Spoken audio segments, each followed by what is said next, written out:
Hello, I'm Tom Kimmel, and this is my steam shop. This is one of 6 buildings I have that have steam things in them. And the purpose of this very brief video is to give you some idea as to what I have and whether or not I take steam collecting seriously. What we have over here by me are a number of old things. I have a Stanley boiler here that's rusted out. Another Stanley boiler here. I have a Thorn multiple boiler, which is a replacement for Stanley there. I have a boiler made exactly like a White. This was made by a bunch of nuclear physicists from Oak Ridge. It was designed to fit in a Stanley and work for that. Many other parts up here above. We will go over all of these things in great detail individually at some point, so you don't have to see everything or understand everything. Over here we have an O-felt boiler. Here we have a mishmash. This is a Blackstaff engine. I have parts of 3 Stanley engines. I have a Toledo engine. I have a British Lycomobile kit engine.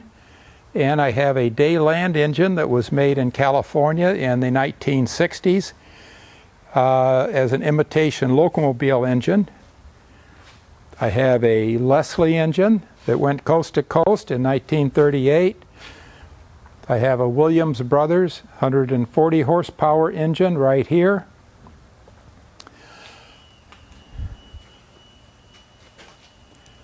Over here we have an engine that came out of the Michigan State Engine Lab, and this is the kind of steam engine they use to teach people about steam engines. As you can tell, this was a very old lab because the steam engine ran at 100 psi. These days we like to run at 800 psi to get some efficiency out of things. I have various boilers here.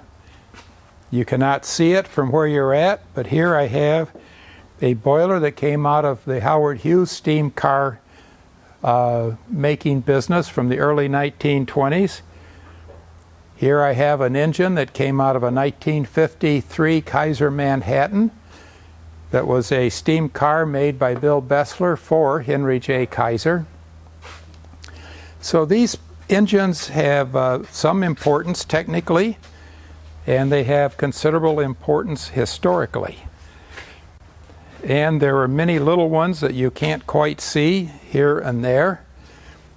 You can't see it particularly, but I'm standing beside a 400 horsepower bus engine made by the Williams Brothers. And here I have 3 large engines that came out of 5 or 6 years ago. These were in a big solar trough steam power electric generating operation over in the middle of California. The purpose of which was to make electricity to pump water out of the ground to keep the almond trees going.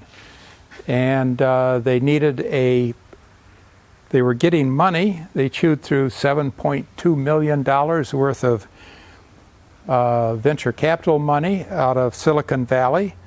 And the people in Silicon Valley understood silica and understood software, and they had no idea at all that you could store energy in a big tank of hot water, and if you had a big enough tank and it was hot enough, you could run an engine all night long from that big tank of hot water, and they would make the tank of hot water in the daytime, where they also were running their electrical generating, but they wanted 24-hour.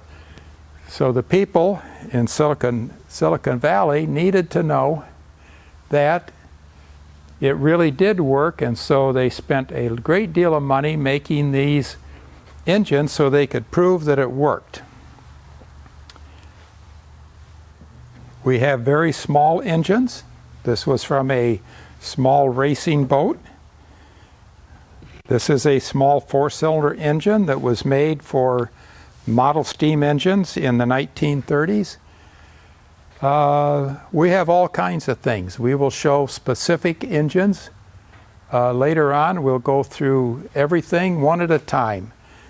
We will end up by showing a bicycle made by an old guy up on Vancouver Island, which has a very interesting engine setup. We have here in our shop 7 different kinds of steam valves that can be made.